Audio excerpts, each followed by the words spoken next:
Hello, my friends, and welcome to another episode of Big Pants Underground. Today, we're once again talking about Mr. Vaney. That's right. We have to call him Mr. Vaney because if you call him anything other than Mr. Vaney, if you call him by his real name, you'll get censored, demonetized, which I'm not monetized yet. I'm still trying to get monetized. I'm trying to get more subscribers, people, so please tell your friends to come on over here and check out my videos. But anyway, I think YouTube will mess with the video anyway and put it in the back where nobody can see it. But today we're going to talk about Mr. Vaney again because a few things have happened in the saga of his boycotts, if you will. Now, first of all, Bud Light has placed the executive behind Mr. Vaney's partnership on leave of absence. This says that she took a leave of absence, but that is not true. The leave of absence was forced upon her. And this is her. Her name is Alyssa Heinerschneid. Alyssa Heinerschneid. And let's tell you real quick about Miss Alyssa right here. Miss Alyssa was born rich. Alyssa has been rich her entire life. She has an $8 million West Side apartment in New York, Manhattan, New York, Central Park West. And this ain't going to hurt her, okay? They can say she's, it's a leave of absence or she's been fired or whatever. She's going to continue to be rich after this whole thing. I think the problem was hiring this rich person in the first place because she's completely out of touch with what people want.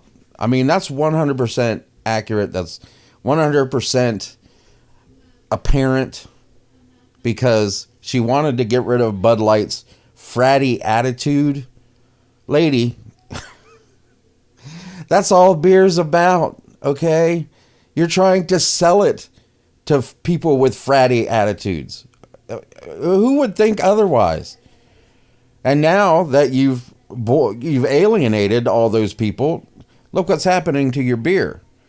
Now, she's not the only one that's been placed on leave. They just announced the other day, this is from today. This is an article from today. Bud Light has also placed, where is it? Daniel Blake was Anheuser-Busch's vice president who oversees market for mainstream brands, was also put on leave. Now, you can see right here that it says that they were placed on leave. So this is not voluntary. This is not something that they wanted to do. This is something that was forced upon them. Todd Allen, most recently Budweiser's vice president of global marketing, is going to be replacing her. So you see right there, it says replace. She is being replaced. So it's not a leave of absence. It's a firing. It's a get the hell out of here. You done screwed up. This article says that Bud Light sales have plummeted by 17% in dollars, 21% in volume. And that's pretty accurate as far as the volume goes, because in the bars that I work in and the liquor stores that I go to, Bud Light is sitting on the shelves and not moving. I think this might be a little weird, though, because as of last week, I heard from reliable sources that they were $6 billion and they had lost $6 billion in market share. This article says $4 billion, so I tend to believe it's more than the 4, because it was reported last week it was 6 climbing to 7. So who knows? But they've lost a shitload of money. Even $4 billion, that's nothing to sneeze at. Even if you're Anheuser-Busch. I mean, yes, it's a global company. It's owned by an overseas company. It's not owned by Americans anymore. And they have other beer brands under their belt. But still, $4 billion is not anything to sneeze at. Now, Mr. Vaney has addressed some of the anti-trans backlash over his Nike and Bud Light partnerships. And basically, I can't read it because you have to register, but basically what he says is that he's an easy target. Right there. I am an easy target. I'll just highlight the H-E. He said. Now, people are calling for a boycott of Maybelline. And also Nike. He's also a spokesperson for Nike. Also a spokesperson for Tampax tampons. Now, I can understand why Maybelline would want him. I mean, he wears their product. And he does a pretty good job of putting it on. I mean, I'm a man and I would have no idea how to put that on. No idea whatsoever. But he does a pretty good job of putting it on. So I can understand why Maybelline would want him. But the simple fact is, he's not a real woman. And he's taking positions and things away from actual biological women. They could be using actual biological good-looking women, okay, because he's not. He's not a good-looking woman. You can tell he's a boy, all right? You can tell. He hasn't had any surgery, no kind of transitional surgery. He hasn't taken any kind of hormones. He's not growing boobs. You know, he still has 5 o'clock shadow on some of his videos where he's still dressed up like a girl. He still has 5 o'clock shadow. I mean, he's an attention whore. That's all he is. But I can understand why Maybelline would want to go on with him. But now they're calling everybody bigots on social media, targeting companies that have partnered with TikTok star Mr. Vaney and calling for a boycott. Well, we're not bigots, for one, okay? We support women. Everybody that's doing this, everybody that has stopped drinking Bud Light, everyone that's stopped buying Nike products, stopped buying Maybelline, it's because we support real women.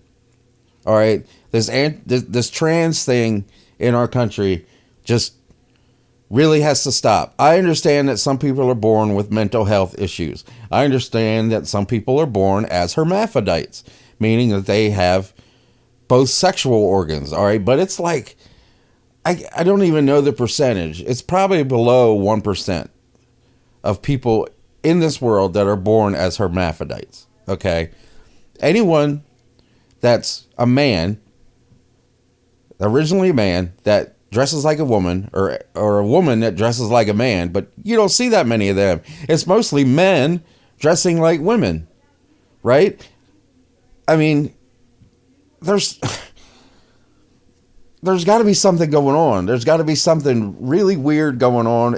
Is it for attention? Probably. Is it giving them a chance to walk into women's locker rooms and see naked women? Probably. Use women's bathrooms. Maybe they get off on seeing women go to the bathroom. Who knows? I don't get it. I mean, your man wants to dress up like a man. That doesn't mean that you get to go into a woman's locker room. Doesn't mean you get to go into a woman's bathroom. It doesn't mean that you get to compete in women's sports. At all. At all. Was that swimmer? Leah, I think, was something like 550th best male swimmer in the world, somewhere in the 500s, and transitioned to a woman. Now he's the number one woman in the world, the number one woman in swimming. He's not a woman. He still looks like a man, completely. He's got long hair. Whoop-de-doo. I had long hair in the 80s. Don't have any now. It didn't make me a girl. That made me a rocker. Back in the 80s, that's what I was. So they don't understand. They don't understand. They call us bigots, but we're not bigots. We're defending real women. I mean, look at this freak. I didn't know it was going to go to his page. I thought it was just going to play. Let's see if we can refresh this, because it started playing last time. Here we go. Check it. I mean, take a look at this. Hey, it's me.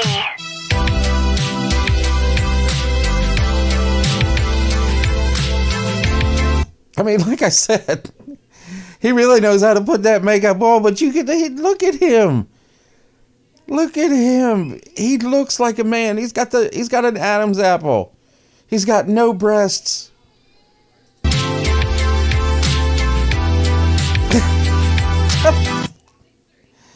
Just what the hell is wrong with him? But people are, I mean, he has become poison. And I hope companies realize this. He's an attention whore. He's a narcissist. This is all about him. This is why he's transitioning to a woman, because it's all about him and he wants people to notice him. That's it. That's it. So I hope the companies are starting to realize that he is poison for their brand, and they stop hiring him, and he'll have had his 15 minutes of fame, and he'll have hundreds of thousands of dollars or whatever. Maybe he's got millions of dollars. I mean, he was staying at the Four Seasons in Beverly Hills, so he's got money.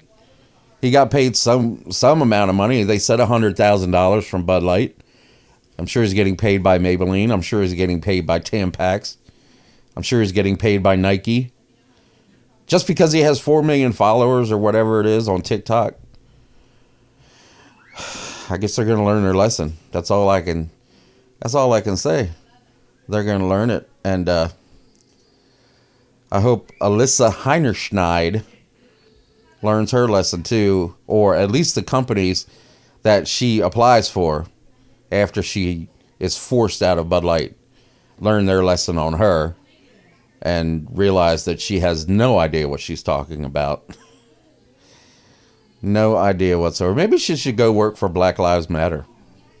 I don't know. Anyway, that's all I got for you today. I hope you liked the video. If you did, don't forget to like, share, and subscribe. Ring the bell for notifications, and I will talk to you next time.